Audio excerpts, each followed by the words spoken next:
हरे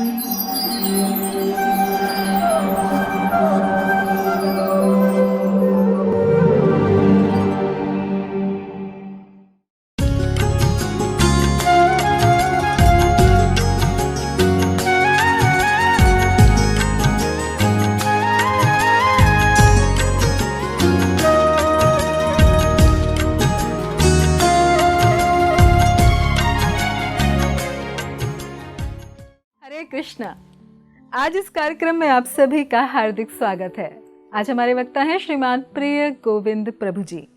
प्रभु जी अंतर्राष्ट्रीय कृष्ण भावनामृत संघ इस्कॉन के संस्थापक आचार्य कृष्ण कृपा मूर्ति अभय चरणारविंद भक्ति वेदांत स्वामी श्रील प्रभुपाद के प्रिय शिष्य परम पूज्य राधानाथ स्वामी महाराज के दीक्षा प्राप्त शिष्य हैं।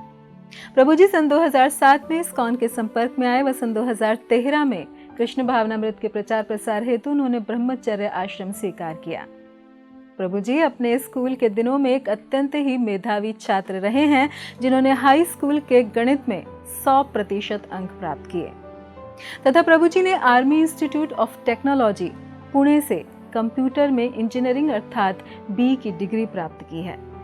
उन्होंने एक एमएनसी में कार्य करने के दौरान IBM प्रोजेक्ट पर काम किया व गेट की परीक्षा में तो उन्होंने 98% अंक प्राप्त किए और तत्पश्चात उन्होंने बोइंग प्रोजेक्ट्स पर IIT कानपुर से RA करना चुना। इस्कॉन कानपुर मंदिर के उद्घाटन में प्रभु जी की अत्यंत ही महत्वपूर्ण भूमिका रही है। वर्तमान में वे इस्कॉन कानपुर मंदिर के सचिव हैं और कई विभिन्न सेवाओं में संलग्न हैं। प्रभु जी कई युवाओं को परामर्श और मार्गदर्शन देने के साथ ही IIT, HBTU, GCTI, MNIT तथा NIT जैसे विभिन्न प्रतिष्ठित कॉलेजों में कई प्रकार के सेमिनार भी देते हैं।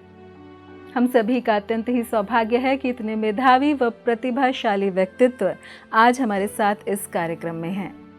तो आइए इस सुअवसर का लाभ उठाते हैं व श्रवण करते हैं श्रीमान प्रिय गोविंद प्रभु जी के मुखारविंद से। धन्यवाद। हरे कृष्ण। ओम अज्ञानतिमिरन्धस्य ज्ञानाञ्जनशलाकया चक्षुरुन्मीलितं येन तस्मै श्रीगुरुवे नमः। हरे कृष्णा।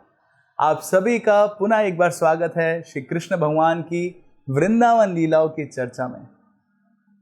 और आइए आज हम चलेंगे वृंदावन के वनों में और जानेंगे कि किस प्रकार श्री कृष्ण भगवान को अपना मोरपंख मिला। तब भगवान अपने गोपाओं के साथ अनेकों लीलाएं कर रहे थे और बछड़ों को चरा रहे थे और फिर धीरे धीरे गायों को चराने का उनको अवसर मिला।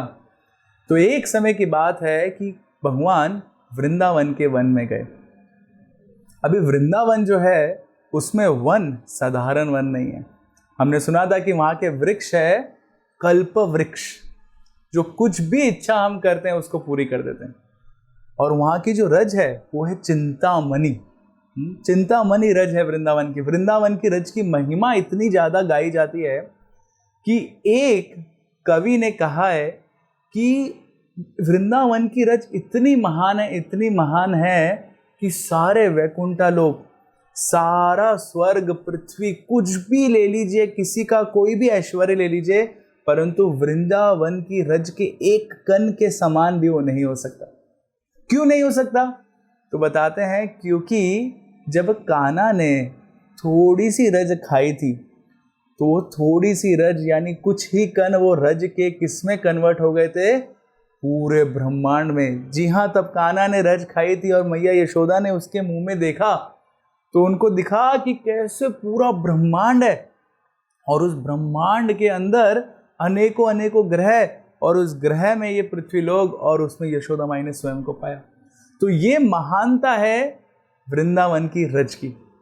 इसलिए जब कृष्ण भगवान उस रज पे चलते हैं तो ये रज इतनी ज़्यादा महत्वपूर्ण हो जाती है। और हम ऐसा भी सुनते हैं कि कैसे जब भगवान लेके जाते हैं अपने ग्वालों के साथ, गोपों के साथ, गायों के साथ, तब वन में जाते हैं तो जिस रास्ते से वो जाते हैं उस रास्ते में जब भगवान के चरणों के चिन्ह पड़ते हैं तो वहाँ पे कोई और उसके ऊपर पैर नहीं रखता है। यहाँ तक कि गोपियाँ भी तब साफ सफाई करती हैं घर के आगे, तो कृष्ण के चिन्ह के आगे कुछ साफ सफाई नहीं, उसको साफ नहीं करती हैं। ये महानता है वृंदावन धाम की। अनेकों अनेकों बड़े बड़े ऋषिगण जब बहुत तपस्या करते हैं तो उनको प्राप्त होता है एक वृक्ष का जीवन या कुछ पंछियों का जीवन। आज हम उन्हीं पंछियों की चर्चा करेंगे कि किस प्रकार से बहुत बड़े बड़े ऋषिगण जिन्होंने मौन व्रत रख के बहुत तपस्या करी है और एक बार कृष्ण के प्रति आकर्षित हो जाते हैं तो उनको जन्म मिलता है इन पंछियों के रूप में। और ये पंछी विशेष क्यों है? क्योंकि ये साधारण गीत नहीं गाते हैं, साधारण आवाज नहीं निकालते हैं। वृंदावन में अनेकों अनेकों प्रकार के पंछी हैं और उन अनेकों अनेकों प्रकार के पंछियों की अलग अलग ध्वनि में वो आवाज निकालते हैं। वहाँ पे कोयल है, धधुका बर्ड है और पैट्रिजेस हैं। ये सारे के सारे अलग अलग पंछी है जिसमें से हमने तो बहुत सारों का देखा भी नहीं होगा शायद से। और वृंदावन ऐसे ही धाम है, वहाँ पे वर्णन आता है कि कैसे सारे के सारे मौसम एक साथ वृंदावन में मौजूद रहते हैं और जब भी कोई भी लीला करने के लिए जोन सा मौसम चाहिए होता है वो मौसम वहाँ पे प्रकट हो जाता है। वैसे ही अलग अलग मौसम में अलग अलग प्रकार के जो पंछी हैं वो गा के श्री कृष्ण और बलराम को आनंद प्रदान करते हैं। और इनका गाना कैसा होता है? वो गाना ऐसा होता है कि मान लीजिए अगर आप किसी कार्यक्रम में जाएं जहाँ पे बहुत सारे वाद्य पदार्थ है, वाद्य इंस्ट्रूमेंट है, बजा रहे हैं उनको, लेकिन कैसे जब साथ में वो बजते हैं, अलग अलग ध्वनि है उनकी लेकिन तब वो साथ में बजते हैं तो सुनने वाले को आनंद प्रदान करते हैं।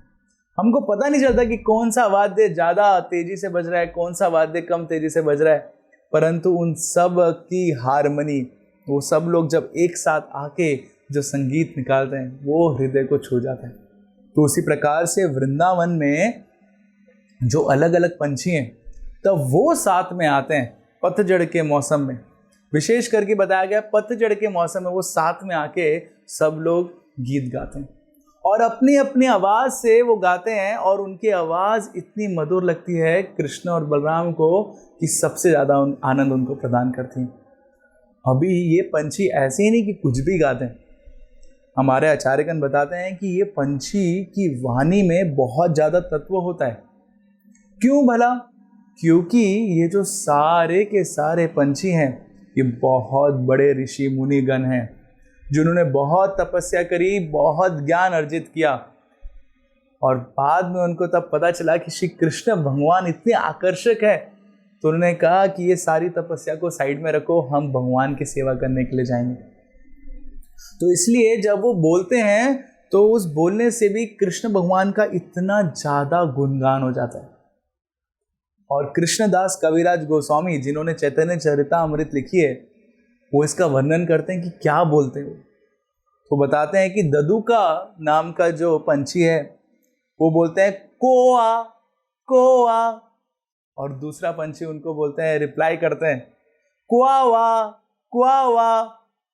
अभी आप बोले क्या बोल रहे हैं, कुछ समझ में नहीं आ रहा है। हम लोग जब जाते हैं कभी बाहर और पंछियों की आवाज़ सुनते हैं तो हमको कुछ समझ में नहीं आता है। यहाँ तक कि बहुत सारी कोयल को छोड़ के बाकी पंछियों की आवाज़ तो हमको हो सकता है अच्छी ना लगे, परंतु वृंदावन के पंछी जैसे हमने अभी सुना साधारण नहीं है। उनके बोलने के पीछे एक बहुत खुले संदेश है। तो तब वो ददू का जो पंछी है बोलते हैं कोवा कोवा। तो उनके कहने का अर्थ है कि कौन भला श्री कृष्ण के अलावा इतनी अद्भुत लीलाएं कर सकता है, क्योंकि वो भी देख रहे हैं कि कैसे भगवान ने इतने सारे राक्षसों का, इतने सारे असुरों का वध किया है और किस प्रकार से भगवान ने अभी अभी ब्रह्म विमोहन लीला भी करी है। तो वो पंछी भी देख के हैरान हो जाते हैं और बोलते हैं कि श्री कृष्ण को छोड़ के कोवा और कोई नहीं है जो इतनी अद्भुत लीलाएं कर सकता है, क्योंकि वो पूर्ण पुरुषोत्तम भगवान है और अपने भक्तों के साथ आदान प्रदान करने के लिए यहाँ पर आए। और दूसरा फिर उनका पंछी वो जवाब देता है उनको क्वावा क्वावा। वो बोलते हैं कि तुम सही बोल रहे हो कि कृष्ण ही इतनी अद्भुत लीला कर सकते हैं, लेकिन वो ऐसी अद्भुत लीला कहाँ करेंगे? वृंदावन धाम में। जी हाँ, वो भी बताते हैं कि कैसे कृष्ण तो अद्भुत है, परंतु क्यों अद्भुत है? क्योंकि वृंदावन धाम में ये विशेषता है और इसलिए भगवान कभी वृंदावन को छोड़कर जाते नहीं। कभी हम सुनते हैं भगवान की मथुरा लीला या द्वारका लीला, उन सब में भगवान अपने विस्तार के रूप में जाते हैं, परंतु भगवान हमेशा हमेशा के लिए वृंदावन में रहते हैं। और ये वृंदावन ऐसा माधुर्य धाम है जिसको समझना इतना आसान नहीं है। हम सिर्फ ऐसी याचना कर सकते हैं भगवान से कि एक दिन हमको वो वृंदावन का दर्शन हो जाए। इसलिए जो भक्ति भाव है वृंदावन में प्रवेश करने के लिए अत्यंत आवश्यक है। हम देख रहे हैं कि कैसे ये पंछी भी इतना गुह्य ज्ञान बोल रहे हैं कि कृष्ण ऐसी लीला कहाँ करते हैं, वृंदावन में। अच्छा, कभी कभार मोर वो भी आते हैं और वो भी लीला करनी प्रारंभ करते हैं। तो जब मोर अपनी वाणी बोलते हैं तो यहाँ पे भौतिक जगत में हम तो सुनते हैं मोरों की वाणी इतनी मधुर नहीं लगती है, का का ऐसा करके, तो हमको लगता है कि क्या हो रहा है। परंतु यही मोर, वृंदावन के जो मोर हैं, उनकी वाणी में गुह्य संदेश छिपा है। वो मोर बोलते हैं केका केका। केका केका मतलब क्या है? ये लगता है लैंग्वेज डिकोडिंग क्लास चल रही है, हम सीखने का प्रयास कर रहे हैं। जैसे लोग चाइनीज सीखते हैं, जर्मन सीखते हैं, वैसे हम ये लैंग्वेज भी सीखने का प्रयास कर रहे हैं। तो जब मोर बोलते हैं केका, तो उसका अर्थ क्या होता है? तो वो बताते हैं कि कृष्ण के अलावा और कौन भला श्रीमती राधा रानी, जिनका जो अपने कृष्ण को खुश करने की इच्छा है और जो उनका धैर्य है, कृष्ण बस खुश हो जाए किसी तरीके से, वो जो धैर्य है और जो उनका उत्साह है कृष्ण को खुश करने का, आनंद देने का, वो कैसा है, पहाड़ के समान है। और कौन उन राधा रानी के प्रेम के पहाड़ को उठा सकता है? वो है कृष्णा। तो ये अर्थ है सिर्फ के का में से सिर्फ के का अर्थ है कि भला कौन श्रीमती राधा रानी के उस प्रेम के बड़े विशाल पर्वत को उठा सकता है कृष्ण के अलावा। और दूसरा है का, तो का अर्थ है कि जी हाँ, भला कौन उस मद हाथी के प्रकार पागल कृष्ण को अपने हाथ में कंट्रोल कर सकता है श्रीमती राधा रानी के अलावा। देखिए, इतना गुह्य ज्ञान जो भगवान के परम भक्त के साथ जो आदान प्रदान हो रहा है श्रीमती राधा रानी के साथ, वो भी ये जो मोर है वो समझ रहे हैं और कैसे उसका वर्णन कर रहे हैं अपनी भाषा में। और इसलिए ये जो सारे के सारे जो पंछी हैं श्री कृष्ण भगवान को बहुत प्रिय होते हैं। और एक बार की बात है, जब भगवान अपने गोपाओं के साथ और गायों को लेके गए वृंदावन के वन में चराने के लिए, तो उसी समय ये मोर वहाँ पे प्रकट हुआ और उन्होंने देखा कि कैसे भगवान आए हैं। तो वो तुरंत, जो मोरों का सरदार था, जो हेड मोर था, वो गया कृष्ण भगवान के पास और उसने श्री कृष्ण भगवान को देखा और बहुत ही विनम्रता के साथ उनके सामने अपना नतमस्तक कर दिया। तो भगवान समझ गए कि ये संदेश दे रहा है। क्या संदेश दे रहा है? तो ऐसा बताते हैं कि कैसे जो मोर है वृंदावन के, तब वो नाचते हैं। तो हमने देखा है यहाँ पे कि किस प्रकार से पूरा पंख खोल के और तब वो नृत्य करते हैं, तो कितना मनमोहक वो नृत्य होता है। तो वो मोर बोल रहे थे कि कृष्ण, हम तो इतना अच्छे से नृत्य करते हैं, एक बार आप भी हमारे साथ नृत्य में आ जाइए, तो हमारे नृत्य की इतनी शोभा बढ़ जाएगी। अच्छा, और वो जो मोर थे, वो सब लोग सोच रहे थे कि कैसे हमारे साथ नृत्य करने का मौका मिलेगा हमको कृष्ण के साथ। अच्छा, वो जो मोर थे वो सब ऐसा सोच रहे थे कि हमको कृष्ण के साथ नृत्य करने का अवसर प्रदान होगा। देखिए, भगवान की भक्ति करने का एक अवसर होता है। हम स्वयं से कितना भी प्रयास कर ले, अगर भगवान हमको आशीर्वाद और कृपा प्राप्त नहीं करेंगे तो हम भगवान की भक्ति नहीं कर सकते। इसलिए भक्तों को बहुत ही उत्साहमय होना चाहिए अगर उनको भगवान के लिए कुछ सेवा मिल गई। जैसे जन्माष्टमी या इत्यादि पर्व में जब भक्तों को भगवान का अभिषेक करने की सेवा मिलती है, भगवान के लिए फूल तोड़ के पुष्य अभिषेक करने की सेवा मिलती है, तो बहुत उत्साह से हमको उन सेवाओं में भाग लेना चाहिए। हम देख रहे हैं कैसे वृंदावन के मोर भी इतना उत्साह ले रहे हैं उस सेवा करने में। और जब उस मोर ने श्री कृष्ण भगवान को आमंत्रित किया उनके साथ नृत्य करने के लिए, और फिर कृष्ण गए और नृत्य करना प्रारंभ किया, तो सारे जो गोपा थे वो सब देख रहे थे कि कृष्ण भगवान किस प्रकार से नृत्य कर रहे हैं। और एक समय ऐसा आया जब मोर भी नृत्य कर रहे हैं, कृष्ण भी नृत्य कर रहे हैं, परंतु मोरों से ज़्यादा सुंदर नृत्य कर रहे हैं कृष्ण भगवान। और उनका नृत्य इतना सुंदर लग रहा है, इतना सुंदर प्रतीत हो रहा है कि मोर ने भी नृत्य करना रोक दिया और वो भी एक नज़र लगा के कृष्ण के नृत्य को देखने लगे। यहाँ तक कि ऐसा वर्णन आता है कि जो सारे गोपा थे वो कृष्ण के नृत्य को देखने लगे। अभी भगवान जैसा नृत्य कौन कर सकता है? वो तो भगवान सारे नृत्यों के स्रोत हैं, उनके जैसा नृत्य भला कौन कर सकता है। और जब भगवान नृत्य कर रहे थे, सारे गोपा देख रहे हैं, मोर देख रहे हैं, गायों ने भी चरना रोक दिया और देखने लगी कृष्ण कैसे नृत्य कर रहे हैं। ऐसा वर्णन आता है कि गोवर्धन पर्वत के ऊपर भी कुछ जो वृंदावन वासी थे वो भी सब देखने लगे कैसे वृंदावन नटवर है ना, ये कृष्ण भगवान नृत्य कर रहे हैं। और इतना सुंदर नृत्य कर रहे थे, ऐसा बताते हैं कहीं कहीं घंटों तक ये नृत्य चला। और सारे के सारे मोर हैरान रह गए कि इतना सुंदर नृत्य कृष्ण कर रहे हैं। और फिर बाद में जब कृष्ण भगवान रुके, उन्होंने देखा कि सबको भूख वूख लग रही है, तो भगवान जब रुके तो वो ही सरदार जो मोरों का था वो बहुत ही विनम्रता पूर्वक, क्योंकि उनको पता चला कि उनका नृत्य कुछ भी नहीं है कृष्ण के नृत्य के सामने, तो बहुत ही विनम्रता पूर्वक वो गया कृष्ण के पास और बोला, हे भगवान कृष्ण, आपसे हमको आज नृत्य करना हमने सीखा है, तो हम आपको कुछ गुरु दक्षिणा देना चाहते हैं। और उसने सोचा हमारे पास क्या है गुरु दक्षिणा देने के लिए। तो उसने देखा कि हमारे पास ये जो हमारा पंख है यही सबसे मूल्यवान चीज़ है। और उसने वो पंख उठा के श्री कृष्ण के चरणों में रख दिया। जब उसने ये पंख उठा के श्री कृष्ण के चरणों में रख दिया, भगवान बताते हैं भगवद गीता में, पत्रम पुष्पम फलम तोयम यो में भक्त्या प्रयच्छति। कुछ भी अगर भक्ति भाव से मेरे को अर्पण करोगे तो मैं क्या करूँगा, उसको स्वीकार कर लूँगा। तो अभी ये जो मोर का पंख था जो उसने भगवान के चरणों में रखा, भगवान ने उस मोर पंख को उठा के अपने सिर के ऊपर धारण कर लिया और बोला कि आज से मैं मोर मुकुट धारी बन जाऊंगा, है ना, मेरे मुकुट में मोर का पंख हमेशा रहेगा। बोलो श्री कृष्ण भगवान की जय। और ऐसे भगवान ने मोर पंख धारण किया। हम देखते हैं कि कैसे ये जो विनम्रता है ये भगवान को बहुत प्रिय है। एक और ऐसा वर्णन आता है भगवान की बंसी का, भगवान की वेणु का।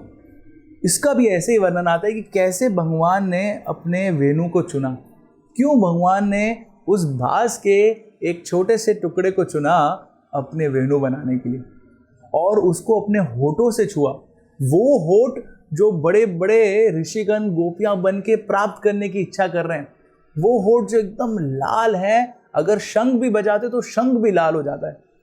ऐसे होठों से लगातार भगवान ने वो बांसुरी को लगाने का चयन किया। क्यों किया ऐसा? तो वर्णन आता है कि कैसे यमुना के किनारे बहुत सारे जो बांस थे वो उग रहे थे और बहुत सारे बांसों में से कुछ बांस बहुत बड़े बड़े हो गए थे और बहुत सारे व्रजवासी बड़े बड़े बांसों को लेकर जाते थे, लेकिन एक छोटा सा बांस का टुकड़ा वो विनम्रता पूर्वक झुक गया और वो सोच रहा था कि कब कृष्ण की कृपा मेरे ऊपर पड़ेगी। उसको विश्वास था, इसलिए उसने धैर्य रखा और उत्साह पूर्वक वहां बना रहा। श्रीला रूप गोस्वामी अपने उपदेशामृत में बताते हैं कि किसी को भी अगर कृष्ण की कृपा प्राप्त करनी है, ये 3 चीज बहुत महत्वपूर्ण है। पहला है विश्वास, उसको पूरा विश्वास होना चाहिए कि भगवान एक ना एक दिन मेरे ऊपर कृपा अवश्य करेंगे, और ये विश्वास ही सही मायने में भक्ति का प्रारंभ है। तो ऐसा उसको विश्वास होना चाहिए। फिर उस विश्वास के साथ उसको उत्साह पूर्वक भक्ति में लगना चाहिए, साधना भक्ति में लगना चाहिए जो आचार्य ने बताई है। और जब वो उत्साह पूर्वक वो भक्ति करेगा तो हो सकता है उसको तुरंत फल नहीं मिले, तब उसको क्या करना चाहिए, तब उसको धैर्य रखना चाहिए और धैर्य के साथ भक्ति करते रहना चाहिए और तब उसको भगवान की कृपा निश्चित ही रूप से प्राप्त होगी। वैसे ही इस बांस के टुकड़े का भी मनोभाव था। हम देखते हैं कैसे श्री चैतन्य महाप्रभु की लीला में भी जब चैतन्य महाप्रभु सबको कृपा प्राप्त करा रहे थे तो भक्तों ने देखा कि मुकुंद, उसको भगवान ने कृपा नहीं दी है। उन्होंने बोला कि भगवान आप इसको कृपा कब प्रदान करेंगे? तो भगवान बहुत क्रोधित हो गए। भगवान ने कहा ये मुकुंद हमारे साथ रहता है तो भक्तों जैसा व्यवहार करता है, परंतु बाहर जाता है तो ऐसा व्यवहार करता है जैसे ये मेरे को प्रहार कर रहा है। मैं इसको कृपा 10 मिलियन लाइफ टाइम्स बाद दूंगा। तो भक्तों ने सुना, माय गॉड, इतना देर में इसको कृपा मिलेगी। उन्होंने मुकुंद को आगे जब ये बताया, मुकुंद दुखी होने की जगह प्रसन्न हो गए कि कम से कम इतने सालों बाद मेरे को, इतने जन्मों बाद तो कृपा प्राप्त मिलेगी। और इसी प्रसन्नता में कूदने लगे, उछलने लगे, क्योंकि उनको विश्वास है भगवान ने बोल दिया इतने जन्मों बाद तो मिलेगी। भगवान ने देखा कि अरे कैसा भक्त है, मैंने बोला इतने 10 मिलियन जन्मों के बाद कृपा मिलेगी और वो उसमें आनंद लूट रहा है, तो मतलब ये सही है ना, कैंडिडेट है मेरी कृपा का। और तुरंत भगवान ने उसको बुला के कृपा दे दी। तो वैसे ही ये जो बांस का टुकड़ा था, इसको भगवान एक दिन आए और उन्होंने इसको लिया और काटा और अपने होठों से लगाया और इसकी बना ली अपनी वेणु और उसको बजाना प्रारंभ किया। जब भगवान वेणु बजाते थे तो ऐसा वर्णन आता है कि सारे ये जो पंछी थे ये भी शर्मा जाते थे कि भगवान की वेणु कितनी मधुर आवाज निकाल रही है। और भगवान कभी भी नृत्य करते थे, वेणु अपने आप बजनी शुरू हो जाती थी। भगवान एक ही वेणु से नंदगांव के पास एक जगह आती है टेर कदम, तब वहां पे खड़े होके ये वेणु बजाते थे, तब सारी गाय जो चल रही होती थी उनको ये संकेत मिल जाता था कि हमको वापस बुला रहे भगवान। और एक विशेष चीज क्या है, वो विशेष ये थी कि भगवान तो एक ही वेणु बजाते थे, परंतु सारी गायों को लगता था कि भगवान मेरा नाम ले रहे हैं। जी हाँ, यही है श्री वृंदावन धाम और यही है चिंतामणि धाम। हमारे आचार्य तो यहाँ तक बताते हैं कि भगवान की वेणु के अलग अलग प्रकार है। श्री भक्ति रसामृत सिंधु में श्रीपाद रूप गोस्वामी वर्णन करते हैं कि कैसे भगवान की 3 प्रकार की बांसुरियाँ होती हैं। वैसे अनेकों प्रकार की, लेकिन उनको इस भागों में विभाजित कर सकते हैं। बताते हैं, पहला है वेणु।